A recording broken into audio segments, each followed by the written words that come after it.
Hey, Fedheads, welcome to another episode of Sharing Our Pairings. This is Sharing Our Pairings, episode 57, Caleanoch 25 and Scotch.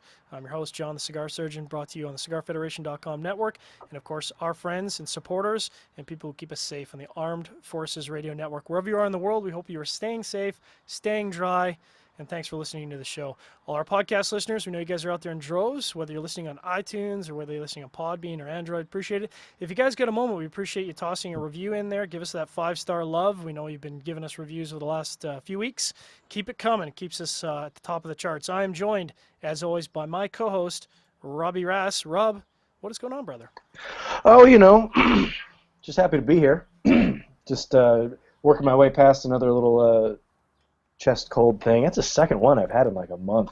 'Tis the season, right? Yeah, well, I mean, when you work from home and you're not really around people, and then all of a sudden you're around people, it usually doesn't go too well. But no, things are good. Got a storm coming in, so this is kind of perfect. Have a little cigar, some whiskey, and walk home in the rain. So it'll be fun. Well, as I always say, whiskey is a cure for what ails you, even if something doesn't ail you. That's just That's what I'm hoping. It might be just an excuse to drink. I don't know. That's what I'm hoping.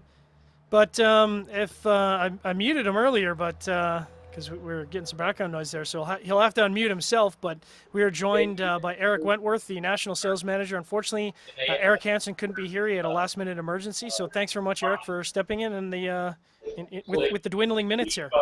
Yeah, not a problem. Thank you for having us. Erik is definitely sorry that he couldn't make it, but I'm excited to be here and look forward to smoking a cigar with you guys. So, of course, we're talking about the Caleanoch 25.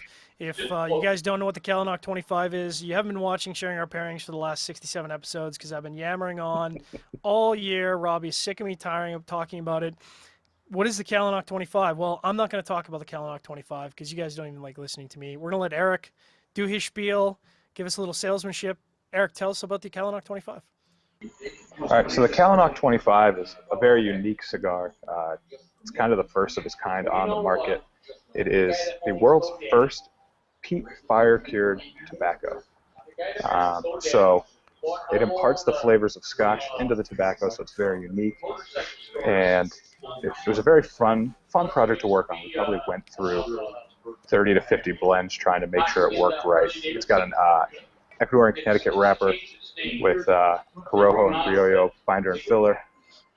And the mild wrapper works best because you're able to get a lot of the true flavors out of it, and it doesn't overpower because it is the filler tobacco that is peat cured. And yeah, it's it's already been out. We did an initial release of 500 boxes that sold out immediately. All the shops sold out immediately, and we are getting ready to do another launch in the next month or two. Nice. So, as I always say, if it's not Scottish, it's crap. Well, okay, I don't say that. Mike Myers says that, but since Mike Myers is Canadian, I'm taking it. Makes sense. Yeah, it makes perfect sense. We're all Canadian. We know each other for sure. Call me, Mike. Call me. So we've got a ton of audience questions here. We're going to hop right in before we get to the pairing. Right off the bat, Jeff Madre. Jeff loves to ask questions to the show. Jeff, thanks very much. And Erik, Jeff wants to know, have you guys tried a peat-cured wrapper or a peat-cured binder? And if so, are you allowed to talk about that or share any notes on that? So we have tried that, and the flavor profile is totally different. It's much heavier, especially when you use it on the wrapper. It is something we may be doing a little further down the road. We're toying around with maybe doing limited releases of 100%, so wrapper, binder, filler, everything peat fire cured. Breaking news. It's definitely a little strong, that's for sure. It's like raking peat off your tongue when you use it on the wrapper, but it's definitely interesting, and there's definitely people out there who will thoroughly enjoy it. Thanks very much. So, Jeff, there you go. Breaking news on cigarfederation.com. Always breaking the news that we're not supposed to be sharing. Look for it in the future. Maybe we'll have something to talk to you about the IPCPR with the best in-show coverage for video. We're going to go right on to the next guy, Erik Johnson. Erik says, when you pair a cigar with a Scotch, what are some of the flavor characteristics that you look for, profiles that change what you really... let me try that again. What are some of the flavor characteristics that you look for or profiles that change what you really enjoy? Can you speak to that at all, Eric? Are you a Scotch man? You seem like a Scotch kind of guy. I do drink a little bit of Scotch. We are in the vodka industry as well, so I tend to stick to the vodkas. But so with Scotch, I always look for a caramel flavor in a Scotch when I'm smoking it with a cigar. I feel like that always complements it the best. But with the Caleanoch, to be honest, to me, any single barrel Scotch goes well with it. Not necessarily super peaty for this 25 because you might lose some of the flavor in the cigar. But if you go with a softer, like a Dalwhinnie, something along those lines, where it's a softer peat flavor, definitely works better with this cigar. Well, I can definitely say that I've cheated because I had the opportunity to review this. Thanks very much to you guys for sending us some review samples. So we'll be doing a group review next Tuesday. So I have cheated, which I don't normally do for the show. I just kind of throw it to the wind, run in blindly, and just do whatever. I'm glad I did because, Eric, I think that was my experience. The Caleanoch 25 is much softer than I think peat heads out there might anticipate, and there's good reason for that, which I'm sure you'll talk to in a minute. But I have gone, and I know Rob's gone with certainly the softer end of the spectrum here. Rob, do you want to hop in on audience questions there? As I throw him under the bus and he takes a drink of water. It's perfect that was my timing all the fault. time. Yeah. Classic. Yeah, no, absolutely. I mean, I've learned, as we've gone through this show, that the sherry cask stuff for me is where it's at, and we've kind of gone, on both ends of that spectrum. But the sherry cask stuff for me is really where it lives. But at the same time, I do love like a Lagavulin with a lot of that peat kick to it. As far as pairing with cigars, I kind of feel the same way about Scotch as I do about anything else. It really just depends on what you're thinking about.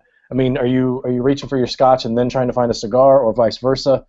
I tend to have a cigar and then try to figure out what I'm going to pair with it, because maybe that's just because of the way we do the show for the most part. But I don't know. I just try to go strength to strength with flavors, and I think the more that we're smoking this Caleanoch, the more that I'm smoking it. This is the first time I have smoked it. I'm about half inch in. It's very, very delicate, much more delicate than I anticipated. And I think that one of the scotches I was going to drink tonight was an Ardbeg, and John, I'm glad you talked me out of it, because that would have blown it right out of the water. But it's got a really, really nice, almost kind of a floral flavor to it on the retrohale that I'm getting that I really, really like. So it's definitely an interesting profile for sure. So we're going to hop, sorry, did I cut you off there, Eric? No, you're good. So I'm just going to roll right into some of the vodka questions, because you mentioned you talk about vodka, and Bob Dog loves his vodka. He wants to know, is there a particular vodka pairing you can make with not necessarily the Caleanoch, but maybe Hammer and Sickle products in general? So the Hammer and Sickle Tradition series was the first cigar we launched in the line, and that cigar was blended to go with vodka. Vodka, is basically meant to taste like nothing. So it's kind of hard to pair anything with it. So the cigar, we wanted to go with a milder cigar with a little bit of Ligero just to add a little spice. And that definitely hits the palate in a nice way to open it up for vodka. So I would say the Hammer and Sickle Tradition is probably the best cigar in our lineup to pair with the vodka, because that's what it's created for. Boom, there you go, Bob Dog. So get your vodka on. If it's Hammer and Sickle vodka, hey, even better, buddy. Absolutely. There you go. Get that Hammer and Sickle vodka. So I'm going to scroll down here. We've got a lot of questions here. I think this is a question that's on everyone's mind, and I know you guys talked a little bit about that at the show, but maybe we can visit it. Jeff Madre wants to know, can you talk a little bit about the challenges encountering using peat firing instead of the normal hardwood used for fire curing? Well, the first challenge was getting the peat from Scotland to the Dominican. So that was, a feat in its own, because they looked at it in the Dominican going through customs that it was a fuel source. So it basically sat. Which it is, to be fair. Yeah, in essence. It is. So it's very difficult, and luckily enough, the people we're working with, they were good enough to go down, and they spent numerous hours arguing with them and proving to them what they were doing. And, they had to take pictures of the whole setup, what we were doing and how it was working to, be able to clear it. So hopefully now, moving forward, we won't have to deal with that again. But, I mean, besides that, it was really just figuring out the percentage of peat to smoke to tobacco, which took us a couple rounds, which was interesting. And, that was really all that we had to figure out. And the people we're using to make it, actually, to be honest, did the majority of the work. We're not blenders. We're not, chemists by any means that can figure this stuff out. So we trust the professionals at it, and they did a phenomenal job for us. Yeah, I can imagine that bringing in a very flammable fuel source into another country would always present that kind of challenge. But I mean, anytime you're trying to innovate a product, you're trying to move an industry in a direction, you're always going to run into roadblocks. I don't know if that's part of the fun of that, or just that's just part and parcel with that kind of thing. But we've got a follow-up question from Jason Myers, who's put in, I think, 35 questions. Thanks, Jason. We appreciate it. We've only got 20 minutes with Erik, so we appreciate it. And he wants to talk a little bit about that peat, as you guys sort of reach that 25, 50, and 75 mark. Can you talk a little bit about what you were using as a reference for those points, like why you guys picked those particular points to land at?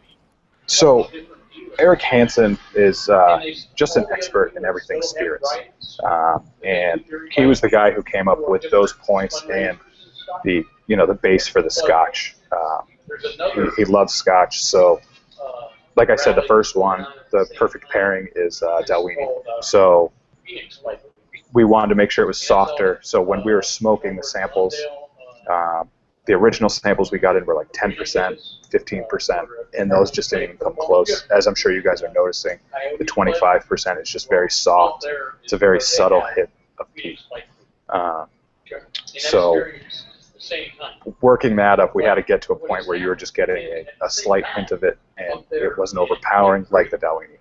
So we did that, and then so for the 75, I know we were going after more like the Lefroy taste, where it was just a ton of peat, and the 50 it's going to be right in between that. But so basically, we tried to pair it off of Scotches, the peatiest to the mild, and that was a fun process to do. That was a lot of drinking and smoking, which was a good time. Incidentally, if you guys need someone to fly down to the Dominican and do some sample testing, just to make sure it's dialed in properly, I think Robbie and I are more than happy to accommodate you, whatever you need. So just let us know. We'll keep that in mind next time for sure. Yeah, absolutely. One thing I'm noticing as I get a little bit further into this, I'm getting that that peat smoke kind of on the finish. It lingers in the tongue a little bit. But then you get a little bit on the end of the retrohale as well, and it's not overpowering at all. And John, you said this before when you were off air that you were kind of looking for it. But I think it's strong enough that if you're not really looking for it, you're still going to find it. But I think you could easily overrun it if you went with something way too peaty. So correct. Yeah, the more that I'm getting into this, the more that I'm enjoying it. You definitely do notice it more on the retrohale, I find. Mm-hmm. So, the consumer out there that doesn't retrohale, it is going to be harder to find. But that's, how it goes, I guess. Yeah, for sure. So Joe, we got any more audience questions there? We do. So before we get into our station break here, just talking a little bit about the cigar, of course, we're smoking the 6x50 Toro. And as I understand, Erik, the initial release is in the one size, and they're 12-count tubes sort of done in a Scottish tartan style. Is that correct? Correct. So it's a Scottish tartan style, like you said. It's red, black, and gold. It's very cool, very unique. It's a metal tin. And we're going to do it all just one size. We're not going to have multiple sizes of it. It's going to be 6x50 across the board for the 50, 75 as well. It's just easier. We figure it's a better way to expand the line by having more peat content, different levels, than different sizes. Perfect. All right. So just a reminder to our audience that you were tuned into Sharing Our Pairings, episode 57, Caleanoch 25 and Scotch. I'm your host, John the Cigar Surgeon. We are broadcasting the Armed Forces Radio Network and around the world, wherever you're listening, whether it's Armed Forces Radio Network or on podcast. This segment is brought to you by Drew Estate, the rebirth of cigars. Recently acquired Debonair Cigars. They'll be distributing Debonair Cigars, which, I don't need to tell you, I'm very, very excited to go down to Nicaragua in just a few short days here and experience Nicaragua and Drew Estate for myself once again. So Drew Estate, experience the rebirth of cigars today. So we were talking to Erik. Erik Wentworth? Erik, is that right? Is that the correct? Okay, perfect. Erik gave me the thumbs up there. I muted him because unfortunately he's. So where are you right now? You're in Arizona, did you say? Yep, I'm in Ambassador's Fine Cigars in Scottsdale, Arizona. Oh, you're down there. Pitchers and catchers reported today. Yeah, Spring training. It's a perfect time to be down there. Yep, it's very busy in this area right now. Absolutely. Everybody's moving in. I'm jealous. I wish I was down there. That's beautiful. It's 93 today. Woo! Yeah, I don't know about that. I'm not ready for that yet. If it's Scottsdale, I'm guessing 1 out of 3 people you're running into are Canadians because they're trying to escape the winter. I typically don't ask them. Fair. Hey, are you Canadian? Are you? Are you? No, John lied to me. So moving on to the audience questions, we've got a few left, and I think we've got a good question here from Bob Dog. It's a little unorthodox. Bob Dog wants to know, are you guys coming out with a smoking jacket in the Hammer and Sickle clothing line? So a bit of a left field question there. So the clothing line we're working on right now, we're just working on a couple pieces. Smoking jacket may be something that gets added later on. But for the most part, it's going to be, higher end men's, like button downs, nice sweaters, stuff like that. So we're not really 100% sure where it's going to take us. Just something we want to try and see if we can make this a full lifestyle brand under the Hammer and Sickle umbrella. Fantastic. So, of course, Robbie, I, and the rest of the big crew will be down for the IPCPR in Las Vegas. I know we had a great interview with Erik last year in New Orleans, hot and sweaty and unpleasant New Orleans. We're very much looking forward to Las Vegas. It is still going to be hot, but slightly less sweaty and probably a little bit more accommodating for the cigar smoking. Erik, can you talk a little bit about, now, of course, we've alluded to the Caleanoch 50 and the Caleanoch 75, which is really going to perhaps appeal to those peat heads out there who are looking for something really to slap them in the face with peat, beat them up a little bit with that Islay taste. Can you talk a little bit about when those products are going to be hitting the market? So the 50 is going to be launching at the show this year. And the 75 we are hoping to launch around the holidays at the end of this year. So our plan is to have the full lineup available by January 2017. But 50 will definitely be at the show. That's in production now. It's going to be ready to go. It's going to be perfect. All right, so Robbie and I might have to have our flasks ready for the IPCPR just in case there's some review samples on the floor, just in case, purely for scientific research. Well, yeah, last year we cut it a little close with the sample count. So unfortunately we weren't able to do much sampling to a lot of people. We actually ran out of samples within a day and a half. So we're going to be better prepared this year, and you guys will definitely be able to get it and enjoy one with us. So. Yeah, I think we ended up swinging by your guys' booth maybe 3, 4, 5 times there, Robbie. It was absolutely jamming. The Caleanoch section, I think at any given time, there was probably 15 to 20 people just sort of mulling around there, inquiring about the product. And I have to say props to you guys for the booth layout. Really like the colors and the layout. It was very open concept and very welcoming for sure. Yeah, we really like the layout of Apple stores. So every time we walk in there, we're very excited about it. It's just laid out perfectly. It's easy to find everything. So we try to emulate that with our booth as much as possible because it's just such a cluster everywhere else that it's nice to have some open space and a little room to move. Yeah, absolutely. And actually, now that you say that, it did kind of have that Apple Store feel to it, where you just had the white carpet and excuse me, the way the displays are set up with the Caleanoch down at the end. It was a pretty nice setup. But yeah, I know what you mean. It does turn into a bit of a cluster at some of the booths at that place for sure. It definitely does it, and especially with the Caleanoch. And we weren't anticipating such big crowds. And thank God we did it with the open style because it was able to accommodate all the people that were there. Yeah, absolutely. Absolutely. Cool. Very cool. Well, definitely looking forward to the 50. Absolutely.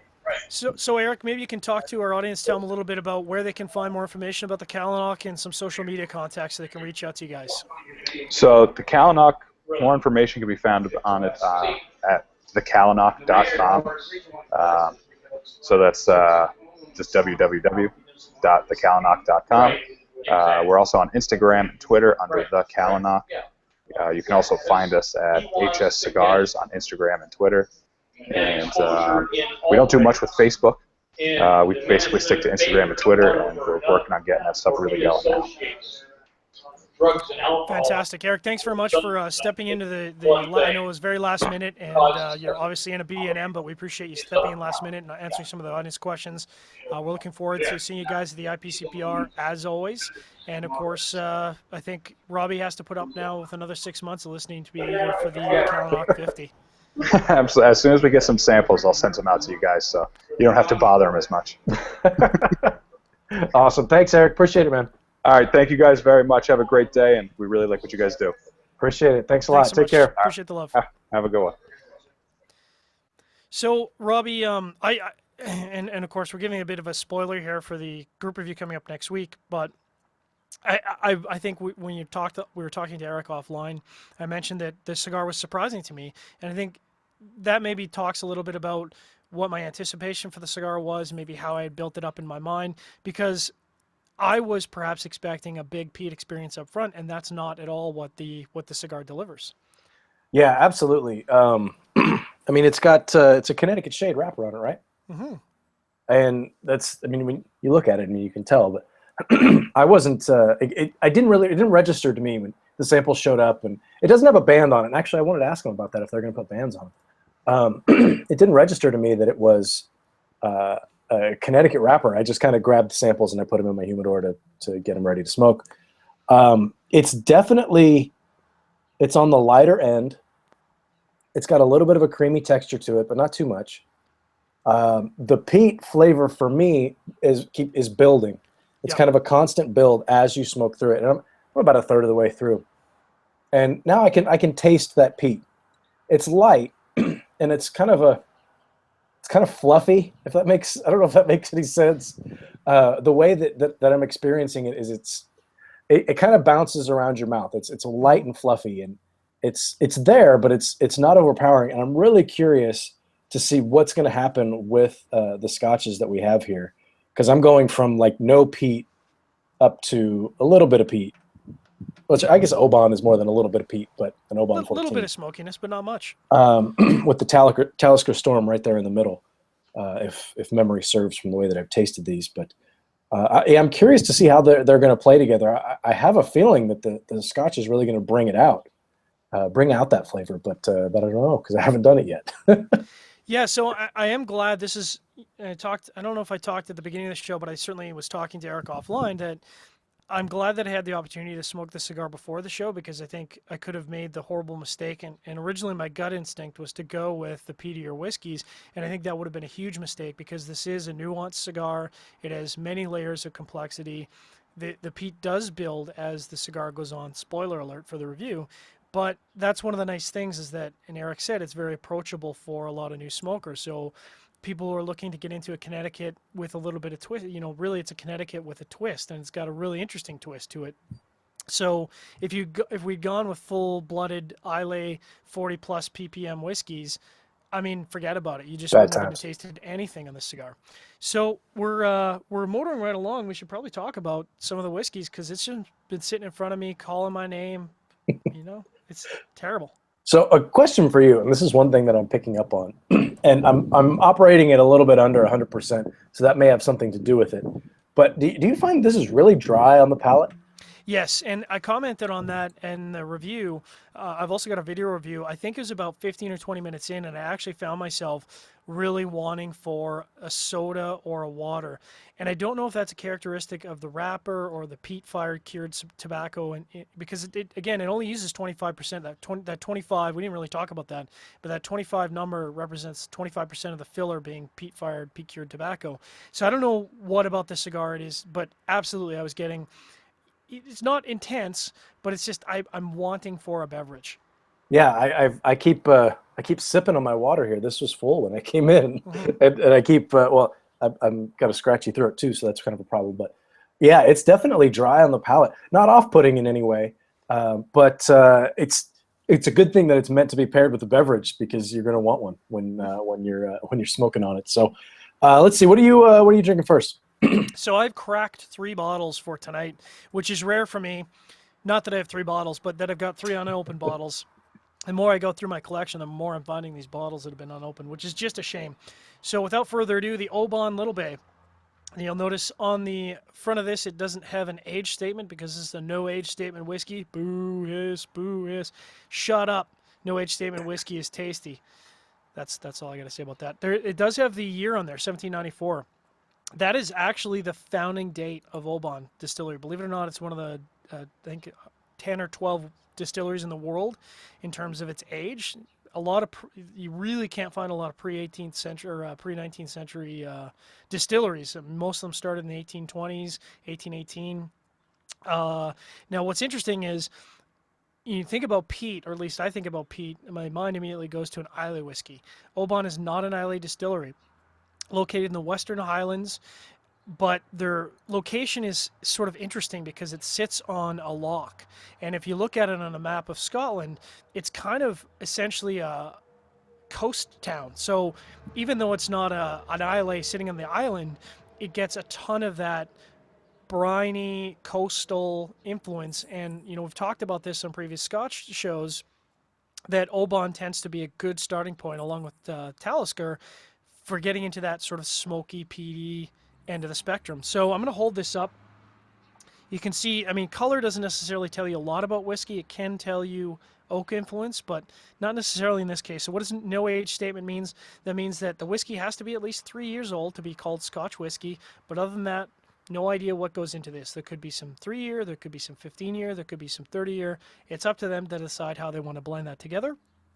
Yeah.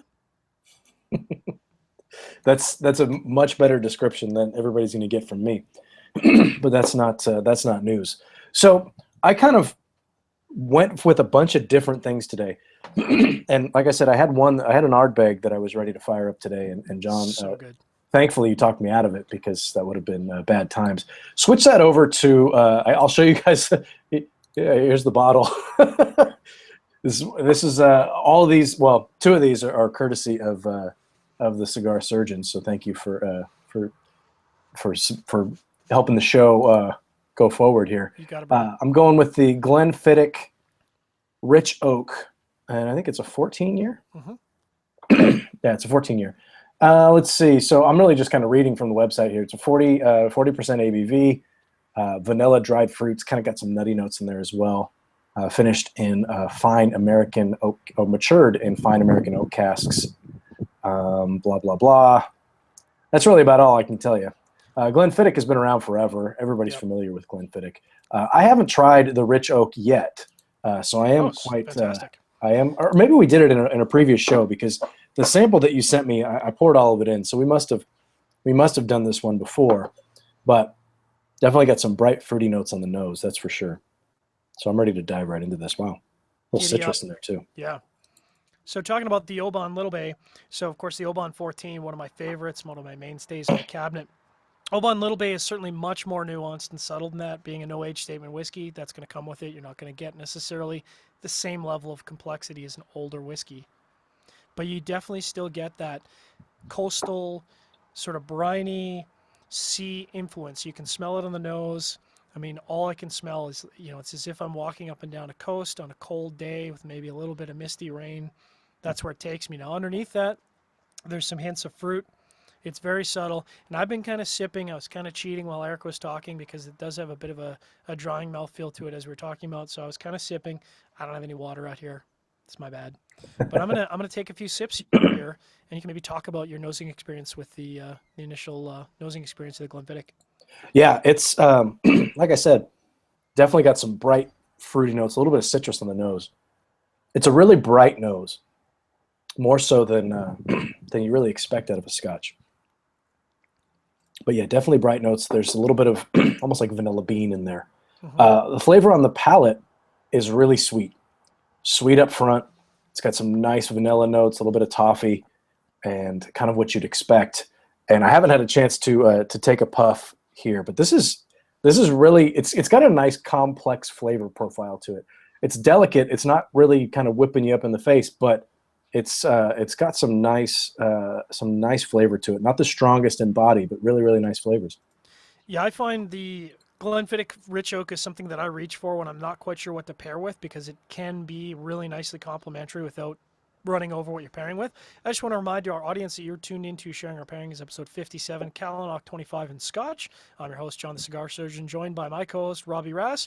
We are broadcast on cigarfederation.com, YouTube, and of course our friends and the people that support us on the Armed Forces Radio Network, heard around the world.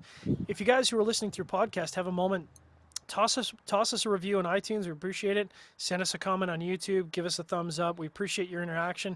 And thanks everyone who's listening live and had the chance to throw in a question. We always appreciate that, especially when we have guests. So talking a little bit about my tasting experience, I mentioned the nose had a little bit of coastal quality to it. The palate I would describe as essentially Oban 14 light. So almost in essence the same concept of the cigar where it's kind of moving you into that smoky quality but in a very, very subtle and nuanced way. So I still get a bit of that brine, but it's very light. It's not super salty in your face like maybe a Lafroig or a Lagavulin might be, and there's just a hint of smoke, kind of like the cigar. So I'm kind of getting a little bit of hint of smoke from the whiskey. I'm getting a little bit of hint of smoke from the cigar, especially as it progresses into the middle third. Interesting combination, much better than I think I anticipated. Yeah, this is, excuse me. I apologize for the voice. It'll pass. I'm getting, the whiskey's bringing out some kind of nutty notes in the cigar, which I wasn't getting before at all. Yeah, some nutty notes especially on the retrohale. The peat kind of gets overrun a little bit. Not overrun by like the strength of the whiskey, but the sweetness, because this is pretty sweet. And I know we talked about doing something light. I almost feel like I would have been better served to do something and just go light, like a Glenmoran G12 or something like that, and not, I don't want to say waste, but not go with a Scotch that's got this much sweetness and this much flavor to it. It's almost kind of running over the whole point of the cigar. With that being said, the pairing's still pretty nice though, because it's bringing out some creamy notes in the cigar, which it wasn't really there before, but maybe that's more from the Scotch. But a little bit of that nuttiness on the nose brings a nice flavor to the overall experience. Kind of got some toffee and a little bit of vanilla and a little bit of citrus from the Scotch, getting some earthy notes and some nutty notes from the cigar. It's a nice pairing. It's not. I don't think it's a pairing that was intended, but it still works for me. Just a reminder to our audience, this segment is brought to you by Drew Estate. Experience the rebirth of cigars today, whether it's an Acid, Liga Privada, Undercrown, Nica Rustica. You can pick one up at your local B&M. Enjoy it. I know I'm going to enjoy some in the next couple days here, going down to Nicaragua. I'm going to try and smoke them out, see if I can actually make them run out of cigars. And if they got any of them Norteños, I'm going to be on that like white on rice. I tell you what, I love that Norteño. One thing I will say about this cigar also is the finish on it. It doesn't really linger. No, not at all. It doesn't linger on your palate a lot. So it's got a fair amount of flavor to it. It's not the strongest in body and flavor that you're going to find. I mean, it's a Connecticut shade wrapper, so you kind of expect that. But it doesn't have that lingering impact on your palate where I really feel like I'm tasting this Scotch really fresh. It's not really getting impacted too much by my palate getting wrecked by the cigar. So it's kind of an interesting thing here. Yeah, I think one of the things that perhaps, and I've talked about this, I would say that Connecticut shade is not necessarily in my wheelhouse. I enjoy good Connecticut shade with coffee, paired, typically how I would enjoy a Connecticut shade wrapper. But I think one of the things I typically don't like about a traditional Connecticut is there is a bit of grassy hay. And you're talking about the finish here.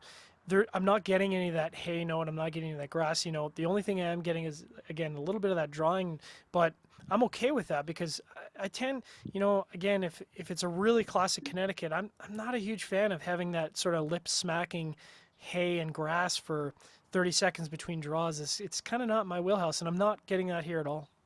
Yeah, it's I'm digging the cigar, man. It's I'm actually enjoying it a lot more than I thought I would, and I don't know why. I think I came in with low expectations, and I'm not sure why. I knew that we've talked about it being the 20% or 25%, or whichever one. It's 25, right? 25. Yeah. And so I knew it wasn't going to blow me away with the peat notes, but the extra nuance that's kind of going on with the cigar, that the way it kind of dances on the palate, and It doesn't blow you out. I'm digging it. I am kind of digging it.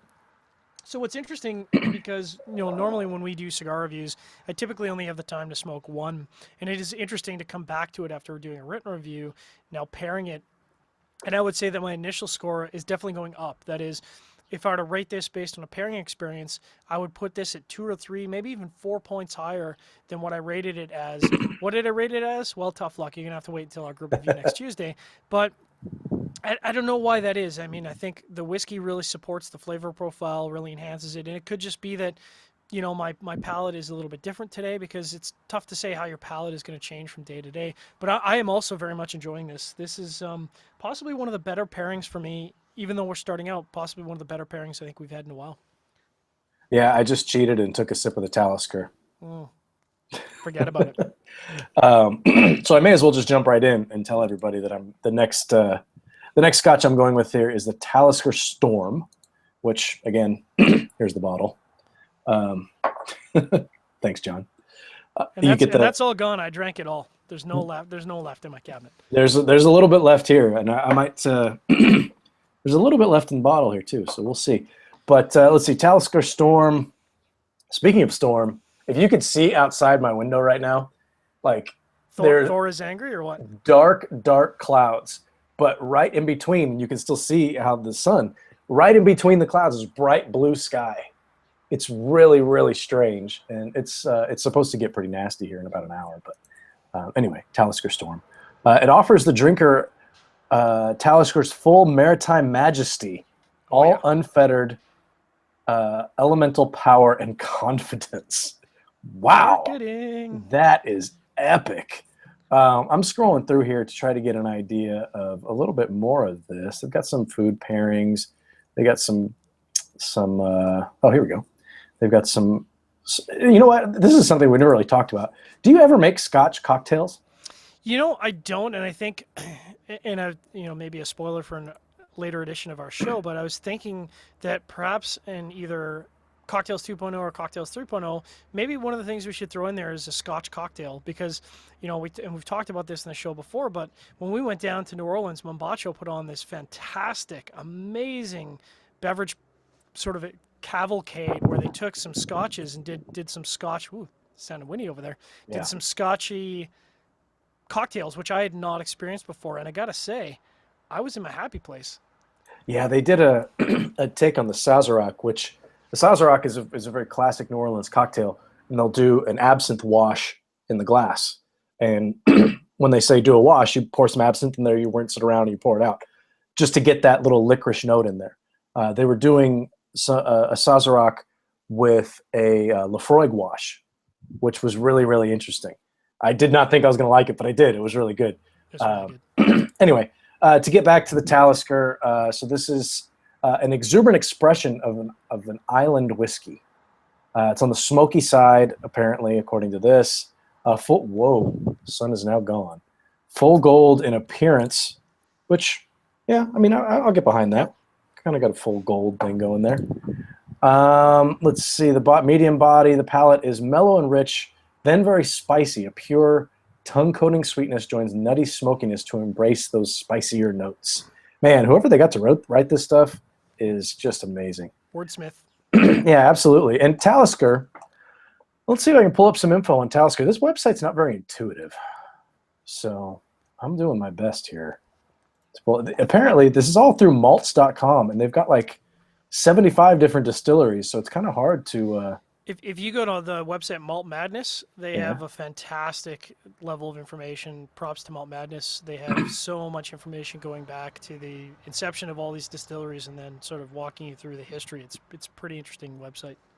So according to this, according to the website here, Talisker is the oldest and only working distillery on the Isle of Skye, set on the shores of Loch Harport. With dramatic views of the Cullens, whatever that is. It's the Cullens. I think it's just a feature. Oh, anyway. Talisker, blah, blah, blah. It's alluring and sweet. They've been around for... How long have they been around? I don't think they've been around that long. I think I want to say maybe only 30 or 40 years, if that. Yeah, yeah, it's interesting. There's a lot of information here. I didn't get a chance to really to look this stuff up as obvious, so I'm just going to stop talking. We'll move forward. But Talisker Storm, so far, very good.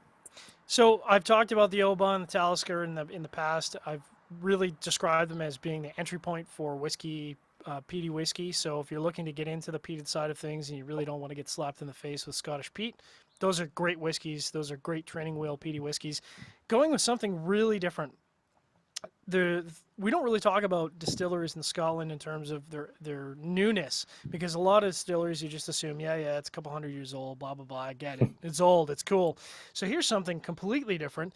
A distillery from 2005, one that's near and dear to my heart, Kilchoman, little tiny distillery. They only produce 110,000 liters a year. I didn't really talk about Oban's production, but we're moving on. That's only 29,000 Freedom gallons a year. That's very, very small. But what they do produce is phenomenal. This is the Loch Gorm. It is a phenomenal, phenomenal expression. What's interesting is they are an Islay whiskey. So immediately when you think of Islay whiskeys, you think, okay, we're getting into the peated stuff and you get that smoke. But that's not necessarily true. And I've got two different expressions tonight, which we'll talk about, that aren't peated. In fact, until recently, Kilchoman really wasn't peating their whiskey at all. So it's interesting to get a whiskey from an Islay and you're expecting a big, big, beefy, salty, briny, peated whiskey. And instead what you get is this light, sherried, tropical fruit whiskey. So, it's interesting to see them challenge the preconceived notions of what a whiskey is going to be. Holding it up here, it's definitely got a little bit of a darker quality than my first whiskey.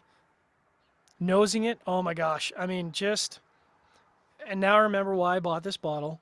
It is the perfect marriage of peat and sherry. This starts out its life. Actually, I'll talk about Kilchoman. So founded in 2005, Islay Distillery. They use the Alt Glen as their water source. I talked about the production. The Loch Gorm was matured in Oloroso sherry butts for 5 years. So that's a larger sherry cask. Then they finish it in an Oloroso sherry hog, which is a quarter size cask. And the reason they do that for a very short period of time is because you have more contact with the wood and you can impart more of that woody character and flavor to the whiskey over time. So the naming for this whiskey comes from a peat bog that sits near the distillery. And I mean, it's just this great marriage of, you get that nice, rich, peppery sherry up front, and then underneath it, just that nice, rich, peaty quality, but not overpowering, not briny, just like a bit of smoke underneath the sherry. And I'm going to take some sips here and make some sounds in the background while you talk about your pairing there. Sorry about that. Yeah, this Talisker Storm, I'm actually going to start looking it up to see how much it is for a bottle. This is really freaking good, man. And it's very, very affordable. It's probably, I think I actually did these in the right order because I'm doing the Oban 14 next, and that's got a bit more of a peat characteristic to it, a bit more smoky. This has got, it starts out really, really nice, kind of a stewed fruit right up front. It goes into a little bit of that brininess that you were talking about, and it finishes with that fire peat, or the fire cured peat. It finishes with that smoky peat flavor, and that rolls really nicely into when you take that puff of the cigar. When you get those, I'm still getting that nutty note, man. It won't go away. Nice. There's something in these scotches that's pulling that out. So I start off with that nuttiness, a little bit of earthy flavors, some sweetness is coming out in the cigar now because I'm not really getting much out of the Talisker as far as sweet is concerned. A little bit of sweetness comes out, and then that peat on the finish of each puff. It really is. This has got to be the best one. This is probably going to be my favorite pairing of the night. I think this is kind of perfect. It's and the one thing that I'm going to keep saying this cigar does not weigh heavy on your palate at all. And it's like I almost feel like when I'm taking a sip of the Talisker, like I don't even feel like I'm smoking. Mm-hmm. Really, you know what I mean? Like, when you smoke a cigar, we all know what that feels like. You have it lingers on your palate. It changes the way that you taste things, and it lingers for hours. But I feel like after a puff, it's just so dry. It's really, really interesting how dry it is. It's such a unique experience. I haven't had that before.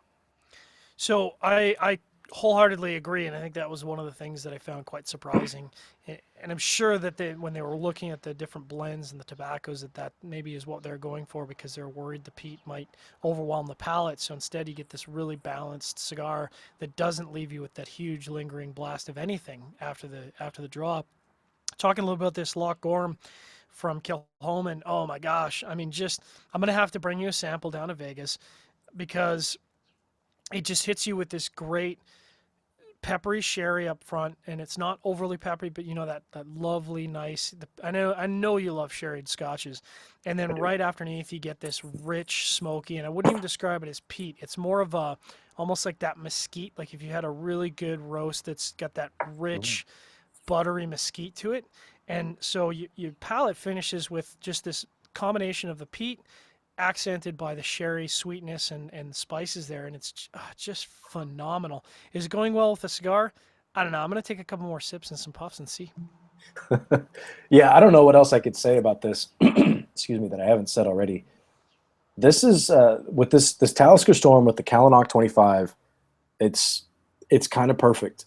I feel like everything from the Talisker itself is getting highlighted. I get all that flavor, all the way from that stewed fruit right up front to the smoky finish. The cigar, nice, earthy, nutty notes up front. Peat, mild peat on the finish. When you're smoking this, and we talked about this before in the show, but don't go into this expecting a ton of peat, because you're going to be disappointed. There's not a lot of it there. I am getting a little bit more of it now that I'm having a Scotch that's mildly peated. And actually, this is probably a little bit more than mildly peated, but yeah, I am getting more of it from the cigar, because obviously my palate is kind of awake to that. It's more sensitive to that flavor, I guess. But this pairing is damn near perfect, man. It's something that I will. I can see myself buying a 10 of these. They come in, what, 12, you said? Come in 12, yeah. A 10 of 12 and a bottle of Talisker, and just being a happy boy, man. Absolutely. Forget about it. So you were tuned in, just our audience knows, you were tuned in to Sharing Our Pairings, episode 57, the Caleanoch 25 and Scotch. I'm your host, John the Cigar Surgeon, joined by my co-host, as always, Robbie Rass, broadcasting the Armed Forces Radio Network around the world. Thanks so much, everyone, for tuning in. And just a reminder to our audience that this segment is brought to you by Drew Estate, the rebirth of cigars. Whether you're smoking an acid, whether you're smoking a Nica Rustica, whether you're enjoying a nice Liga Privada number 9, T52 Undercrown, enjoy that Drew Estate cigar today. I know I'm going to do that in a few days with a bunch of fat heads down in Esteli. We're going to try and drink and smoke Esteli out of everything they've got. We're talking about the Caleanoch 25, the peated cigar from Hammer and Sickle, which is under the Kiln Group. Now, we've done, just recently, we did a Hammer and Sickle review. The cigar was quite surprising to me. I really enjoyed it. It had some interesting characteristics and some tobaccos in there that I've never smoked before. They had German tobacco in it. And when I smoked it, I was like, come on, German tobacco, that's got to be a misprint. Sure enough, Germany produces tobacco. But we're not talking about that. We're talking about the Caleanoch, which has 25% peated whiskey, and enjoying some scotches with it. And I do enjoy that Talisker Storm. I mean, the fact that bottle is gone probably tells you just how much I enjoyed that Talisker Storm. But I think that might be a revisited pairing when we go down to the IPCPR in Las Vegas. Yeah, man. Yeah, I'm digging on this for sure. And it almost like it keeps getting better. There's kind of like a creamy finish to everything now, which when you start talking about the flavors that you're getting, maybe a creamy finish doesn't really sound very good, but it's more of like a feel. It's kind of like maybe velvety is a better way to put it. Mm-hmm. It's the way that those flavors just all kind of mash together and just kind of melt away. I know that's a little, we're getting a little flowery with the prose here, but it's a good pairing will do that, and I'm really digging this. Now I'm trying to remember how many we got. I've still got a couple more. I have one more I need to smoke for the review. Might have to save some of this Talisker for a little bit of that review too. Yeah, I think they were nice enough to send us 3 samples, so I've already smoked through one because I did I kind of had to get my review in early, be a good member of the Cigar Federation mod team and get my review in while I'm going to be gone. But I've got the one I'm smoking tonight, and then I've got a third one left over, which, I'm half tempted to take that down to Nicaragua and smoke it in sort of the perfect smoking environment and see how that goes, and just kind of revisit some of my tasting notes, see how that goes. I just had a little bit of a delay there. I had to open my third bottle because it was also a sealed bottle.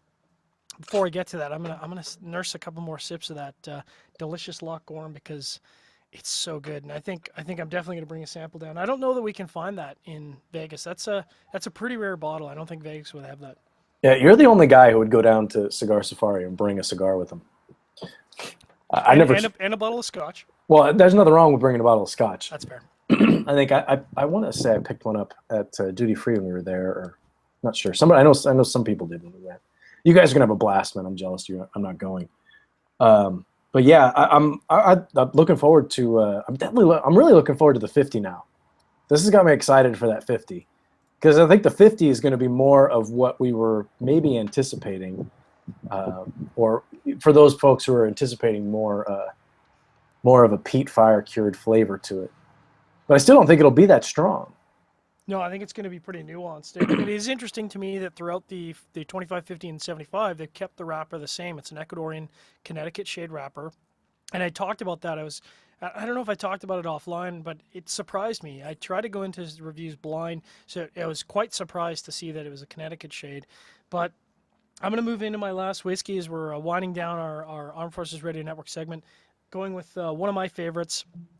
And you can probably see on the side of that bottle there, signed by my good friend and cigar compatriot, Jim McEwen, who was the master blender with Bruichladdich. I think he was with Bruichladdich for like some amount of like 43 years, retired with Bruichladdich. Super nice guy, super Scottish, a lot of fun, likes to smoke cigars. Had a good time with him at a tasting. I'm breaking out the big guns. This is the Bruichladdich Lottie 16. And the reason I chose this is because, you know, Bruichladdich, you think of it, this is again an Islay whiskey, you think of an Islay whiskey again being super peaty in your face.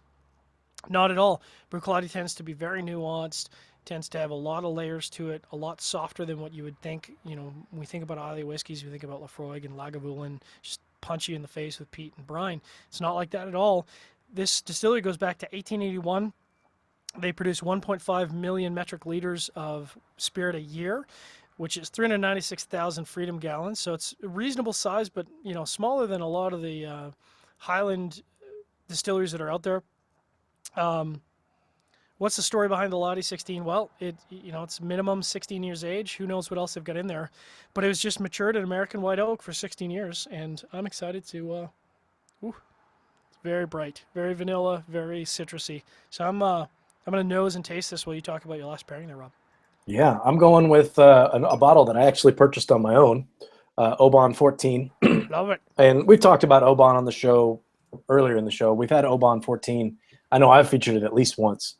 And this is just a rotating bottle in my cabinet. Whenever this bottle gets emptied, I go pick up another one. It's that kind of whiskey. It's a little bit. It's got that peaty notes to it. Although when I'm looking at the website here, they're saying this is a lot less smoky than the Talisker. So we'll see. Mm-hmm. On the nose here, it's 14, so it's 14-year-old. On the nose, some bright citrus up front, definitely. And you get some peaty smokiness on the end. There's a little bit of other things going on in there. Some more stewed fruit, but not citrus, but more of a pale stewed fruit, if you will. Rich, full, the body is a full, rich, almost oily malt. Yum. Interesting. And it's a Highland malt with 1 foot on the islands. I don't know what that means. But anyway, so Oban 14, we'll jump into that one. So have you ever read the bottle? Yeah, they've got, I love packaging where It's like a story on here. Yeah, it's got a little story. So I think what they mean by that, because Oban is in the Western Highlands, so it is a mainland distillery. I think what they mean by that is that it's got some character from the Islay, from the island of Islay. Oh, I see. Yeah, so it's kind of got a little bit of both. Talking a little bit about the nose in this Bruichladdich, pretty much what you'd expect out of something that's been matured for 16 years in American White Oak. Tons of vanilla, tons of that nice subtle citrus, not in your face, just nuanced citrus. Maybe some little bit of spices, and it's all, white fruit like pears and peaches, and it's quite soft. I'm surprised as I take some sips how soft it is. There's no peaty quality to it. There's no salty briny quality to it. got a very light, creamy mouthfeel to it. Quick finish. Kind of finishes with a little bit of that sharp pear citrus. And it's surprising to me because I've certainly not out of any intention on my part. I've picked 3 whiskeys, and they've all been sort of in the same wheelhouse, but every single whiskey has brought something different to the table with the cigar, and this has been a lot of fun for me. You know, I'll say the same thing about my pairings. They they've all been different, and I should have had the Talisker last. The Talisker is much peatier Yeah, than the Oban. I don't know what I was thinking. I think I was getting Oban and Lagavulin confused in my head. But I mean, it's definitely got somebody's singing the national anthem. It's definitely got a peaty characteristic on the finish, and I think the profile of what I'm drinking and what you're drinking are kind of similar because I'm getting that kind of pale fruit like a pear and some citrus in there, a little bit of nutty notes in there as well. The smoky finish is there, but it's much more delicate than with the Talisker Storm. So I probably should have flip flopped those. But Yeah, the pairing goes well. It's not quite on par with the Talisker, so that tells me that having something that is peated is going to bring out the extra notes in the cigar and pair that much better. But so far, they've all been pretty good. And I don't think that says anything about my ability to pick these whiskeys. I think it says more about the cigar. Yeah, I think I should have started with this Bruichladdich because, as you say, it's just the Oban probably should have been second, the Cahoman last because it does have a lot more peat than the last 2, as I would say. But I mean, delicious. I could definitely find myself enjoying this. I think each of these whiskeys has brought something different to the table, and I'm surprised, quite frankly, that something with an Ecuadorian Connecticut shade wrapper. And this is part of the fun of the show, could stand up to 3 very different styles of whiskey. Now, granted, these whiskeys are not, we pick these to be balanced, but each of these does something in its own way and brings something a little bit different to the table. So, Rob, where would you say your favorite lies? I think I probably know, but where would your favorite lie for the show tonight? It's got to be the Talisker, and really, if had I had the Talisker last and the Oban second, it would have been a perfect, like, mild stepping stones in the direction of peated, because the Oban is slightly peated, and the Glenfiddich rich oak is not at all. So it would have been a nice little progression. Really, all of them work, and I want to say that it's the way that I think it's a unique marriage of things that nothing really lingers on my palate. None of these scotches really linger too long. Their finish is pretty clean, and the finish on the cigar is really clean. So it's almost like I have a fresh palate for every puff and for every sip, which is a really unique thing when it comes to pairing. Is that never really happens. Yeah, it's pretty rare. I think for me, that Loch Gorham from Kilchoman, undoubtedly my favorite choice of the night. I've again reminded of why I love that whiskey so much. It's just that perfect marriage between sherry and peat, without either one being too dominant. This Bruichladdich, fantastic in its own right, and of course that Oban surprised me with its subtleness. I think all 3 are winners. If I had to pick a winner, it's going to be the Kilchoman. Reminder to our audience that we've got Vivalo Cigars. We're going to try and have a cigar chat tomorrow night with Vivalo Cigars. That should be a good one. I'll be gone for next week, but Robbie and I are nose to the grindstone, so we're still going to give you a Sharing Our Pairing show next Wednesday. Same bat time. Actually, I think we'll push it to 6 for audience, but we've done the Tobacco Special with coffee. You can see that on our event calendar. That'll go live, pre-record live next Wednesday at 8 p.m. Eastern Standard Time. So check that out. And of course, we're going to have Cigar Chat live from Cigar Safari next Thursday, week Thursday. That's going to be a complete going show for sure. That'll be fun. It was fun when we did it the year before. And I think it'll be a little more interesting this time because I can kind of host from here and take on some audience questions and really kind of drill you guys on what it is that you're doing. Try to get Logan to focus. That'll be the big one. I'm already looking up bottles of Talisker Storm to pick up, man. Mm-hmm. Yeah. So you're a bad influence. Thanks very much for our live listeners who have tuned in. Thanks very much for our Armed Forces Radio Network listeners out there. We know you guys are out there. We appreciate you keeping us safe and listening to our show while we get here and get polluted on whiskey and cigars. I'm going to switch it up a little bit as I sign off this show. I'm going to say Drink less, but drink better. Boom. I like the change up. You know, I had some feedback from someone who's near and dear to my heart. She said to me, the drink better, drink less seems a little preachy. And I'm always one to take some constructive criticism and some suggestions. I like this. What do you think? Drink less, drink better? I'm just so used to drink better, drink less. I don't know why I just muted myself. But yeah, no, I like them both. I think it sends the right message. All right. So I want to go back as I talk with a stogie in my mouth. You got to be able to speak stogie. Listen to when you're on a cigar safari and listen to 12 guys with cigars in their mouth just going. It's like I'm sure dentists get really used to being able to decipher what someone's talking about with two fingers in their mouth. That sounds weird. A bunch of utensils. It's the same when you have a cigar in your mouth. You got to be able to, like guys chewing on a cigar. You just learn how to understand that. Oh man, I'm going back to this Loch Gorham. Oh, it's just, Robbie, you're gonna love this whiskey. It's just this great marriage of just enough peat, just enough smokiness, and then that stewed sherry that I know you love. I do. I'm a big fan of that. Yeah, I was looking through some of these other scotches that you sent me, and I've got, I mean, bottles upon bottles like this that all have their little label on them. That one was Ichiro MWR, by the way. That's the Mizunara Wood Reserve. Okay. So that's a Japanese whiskey that they've aged in 3 different woods, and one of them is of course that Mizunara, which is Japanese oak, and Japanese oak is very porous. So whiskey that spends time in Mizunara oak gets a ton of the oak quality. I was at a tasting, and I was drinking a lot of whiskey that night, so I'm trying to remember who it was. And it is I think it was Glendronach.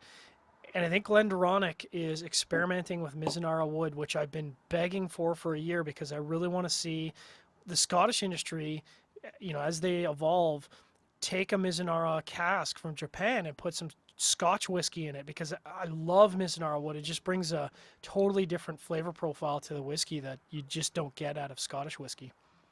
Yeah, no, and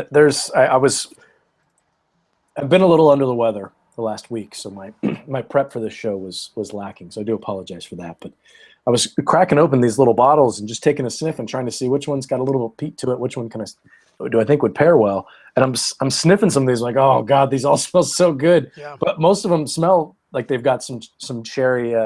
Had some sherry finishing. So there's a lot of stuff in here that I'd like to dive into that I haven't. I keep forgetting that you've sent me all this stuff. One of those delicious bottles is my birth year bottle. I bought that when I got my last job that I was summarily dismissed or laid off from, but we still get to enjoy the bottle. It's the Glenrothes 1975. So that's a very old whiskey, and I think maybe any time to enjoy that whiskey is a good time. Should have done that for your birthday show. Yeah, we should have done that for my birthday show, but that'll be a great whiskey along with that Aberfeldy and some of the other ones there, the Glenfarclas, to have for an older whiskey show.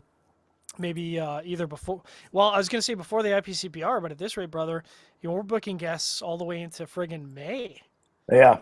May. Yeah, we're booked up. That's awesome. That's awesome. One of the exciting guests we just recently booked was Claudio. Mm-hmm. Claudio, the master blender and now president of Mombacho Cigars. Great guy. One of those guys in the industry, and there are some people out in the industry who start talking about tobacco. I think Steve Saka is one of them for sure. JD for sure. Pete Johnson starts talking about tobacco, and you could hear a pin drop in the room because it's so fascinating to hear these guys talk and hear their passion and listen to them talk about this industry.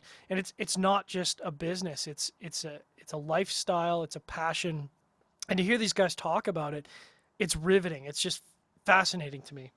Yeah, that's going to be a good show. We have Claudio booked for Cigar Chat coming up as well. So that'll be fun, so we can check out their new releases. But I really do like a lot of the stuff that they've they've been coming up with. The Tierra Volcan and the Liga Maestro are 2 really, really good cigars. So good. And they've got some new stuff for their 10th anniversary. So that'll be it's funny to think that it's their 10th anniversary and we're just starting to get to know them. But, fairly new to the States. So, yeah, I'm looking. This Talisker is about $89 for a bottle. So Super reasonable. That's not too bad. That's not too bad. So I'm going to switch gears. I mean, we're out of the football season. I know you want to talk about baseball. I was listening to a podcast, as I am apt to do on my long drives to my new work. And one of the podcasts I listened to is the Cigar Authority. And Dave Garofalo, who is the host of Cigar Authority with a couple other guys. And Dave sits on the panel, not the panel, but the board of the IPCPR. Dave just got back from Washington, D.C., where they were talking to lawmakers. And he had a little bit to talk about. And, we don't usually get political on the show because we try to keep it light, but I just want to talk a little bit about it because we haven't talked about the FDA stuff in a while. And it sounds like bad times. I mean, the impression that I'm getting listening to the podcast is that, we could be in for some unfortunate times in the cigar industry. They're talking about rolling back the sort of go-to date for when brands would be allowed potentially as far back as 2007.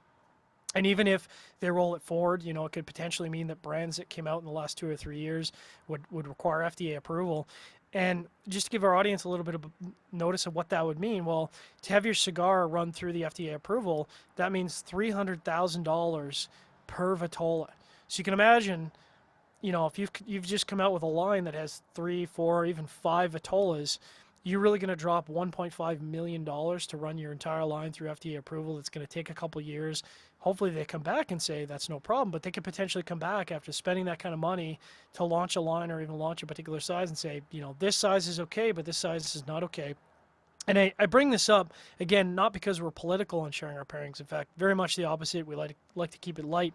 But as sort of a warning to some of the cigar smokers out there that it's very important that you be vocal, that you contact your local representatives, that you join the CRA, the Cigar Rights of America, because it is important. I can say this now, especially being in the industry in Canada now, and I haven't really talked about this in the show, but I am in the cigar industry now in Canada, very much so. So I can tell you from the perspective as a Canadian, it can be very, very bad times. You talk about prices going up. You talk about limited products being available. It could be a very, very big deal for the marketplace in the United States. Yeah, it's it's scary when you start talking. I mean, I didn't realize that they were talking about going all the way back to 2007. That gets rid of a fair amount of brands. 80% of the brands that we know and love from the boutique line? Yeah, and frankly, most of them probably can't afford to do that. No. Which is it's definitely kind of scary. Now the unfortunate thing is, and Dave, again, if you haven't listened to the latest episode of Cigar Authority, I don't normally throw out a lot of shouts. I listen to a lot of Stogie Geeks. I love Coop and Paul. I can listen to those guys all day long. I do listen to the Cigar Authority all the time. Very knowledgeable guys. Love to hear them talk about the industry. Dave's got a good pulse in the industry. But, now that it's under that purview of the FDA, and it sounds like that's kind of a slam dunk, that's probably not going to be reversed anytime soon, which is unfortunate. It is a time for cigar smokers who are really a group that, I say this as a cigar smoker, we tend to be quite laid back, quite passive, pretty easygoing people. And I don't know what it's going to take. Maybe there's going to be some kind of march on Washington, D.C., where literally we have tens of thousands, hundreds of thousands of cigar smokers light up and walk and march on Washington, D.C. to sort of let our voice be known. Because, I would hate, as not only someone in the industry, but someone who has an endearing passion for the cigars and the makers and the people that are behind the industry, that I hate to see that industry be negatively impacted by this kind of thing. Yeah, no, yeah. I mean, I think you kind of said it all there. Yeah, it's you're right. We don't really talk about that stuff too much here, but it's definitely an important topic. And yeah, I mean, you've got to do what you can to get your voice heard.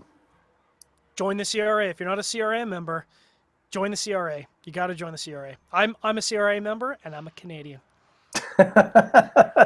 I've been a member since 2010, I think 2010.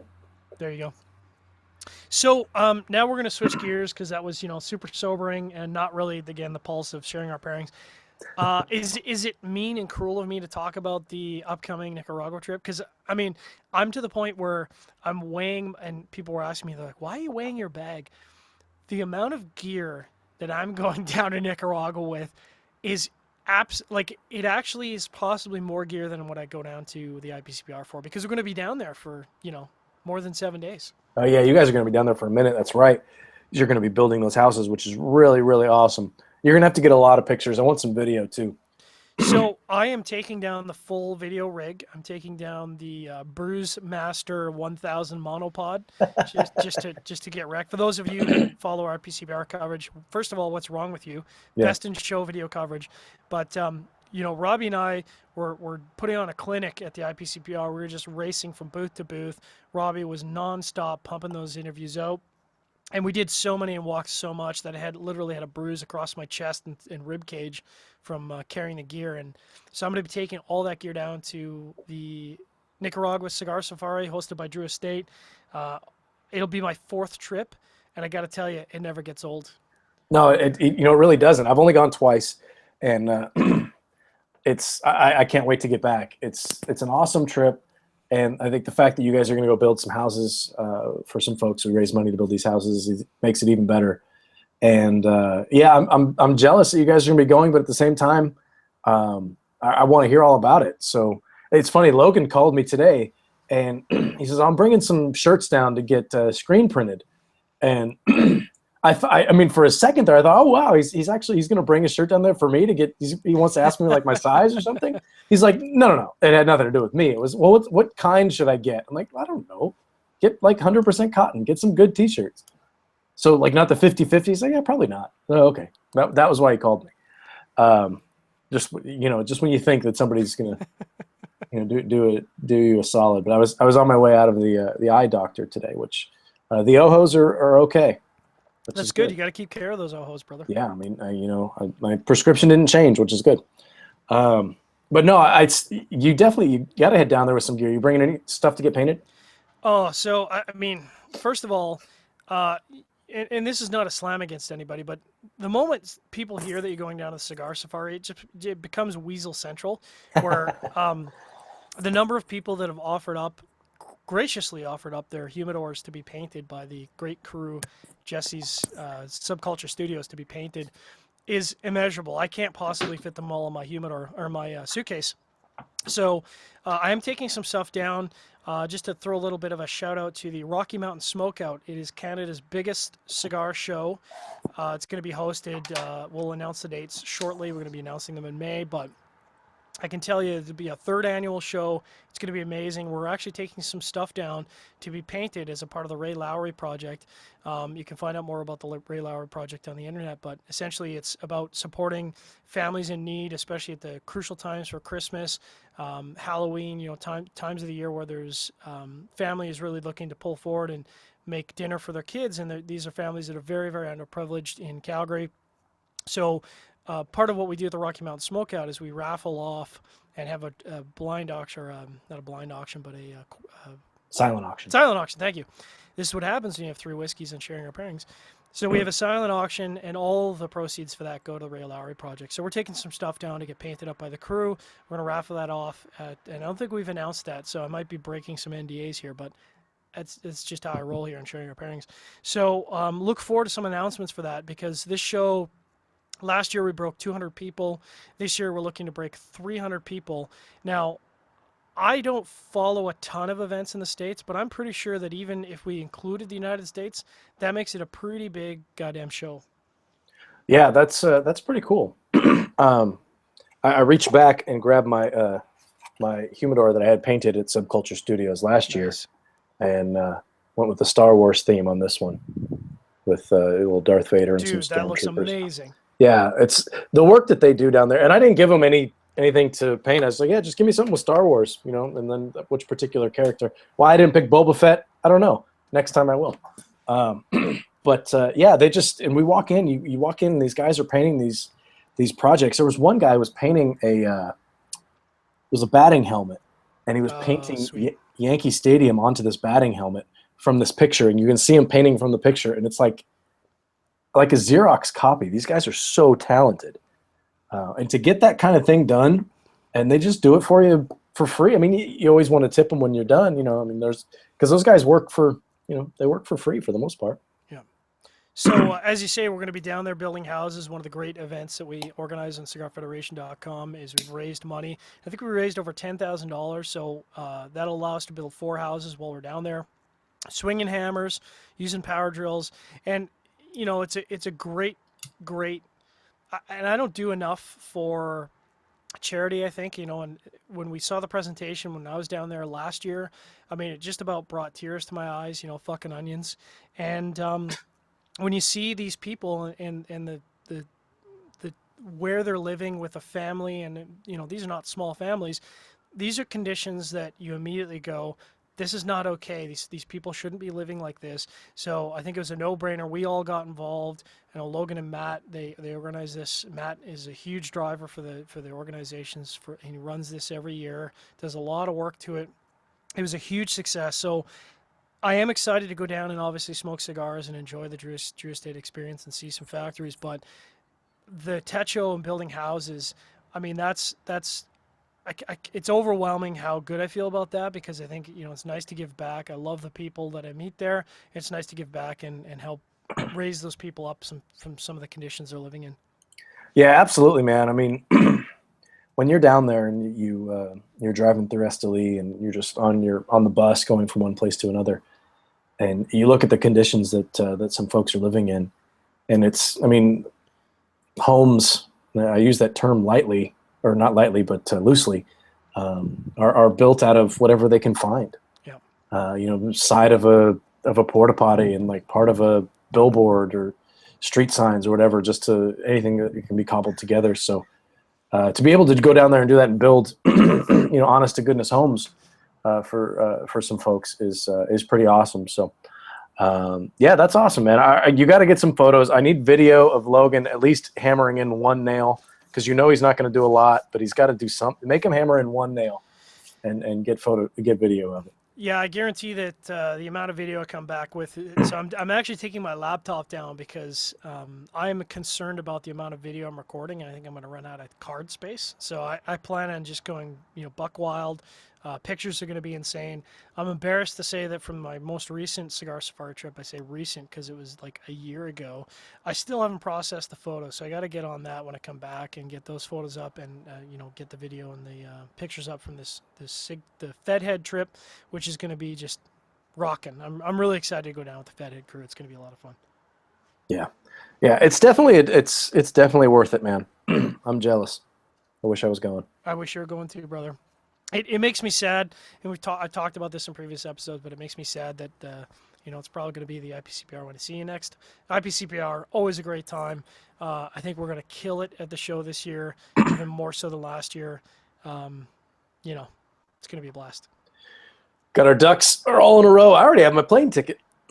Me too. Whoop, whoop. Oh man, sorry. So organized. We aren't staying at the Stratosphere. I'll tell you that right now. Yeah, no, that's actually I've got some hotel info that I'll have to share with the group. Bring along. But that might, maybe we'll do that before. Hopefully, we'll be able to do that before you guys leave. There we go. Cool. So make sure to check out Vivalo Cigars live tomorrow night on Cigar Chat. Make sure to check out Robbie and I, pre-recorded but still awesome, for the Tobacco Special coffee show next Wednesday. It's going to be a good one. And of course, we'll be having the group review of the Caleanoch next Tuesday. Hopefully, Robbie can bounce back here and get some taste buds back and some breathing back. I'm working on it. A little bit more whiskey, that'll cure you. Absolutely. So thanks very much for our live audience who tuned in to Sharing Our Pairings. Thanks very much for all podcast listeners. Hope this was very entertaining for you. Make sure to check out all our coverage at cigarfederation.com. Subscribe to our channel on iTunes. Subscribe to our channel on Podbean, wherever you listen to podcasts. Hey, and guys, toss us a review. We appreciate it. It keeps us going. And as we say, or at least now we're saying on Sharing Our Pairings, drink less, but drink better.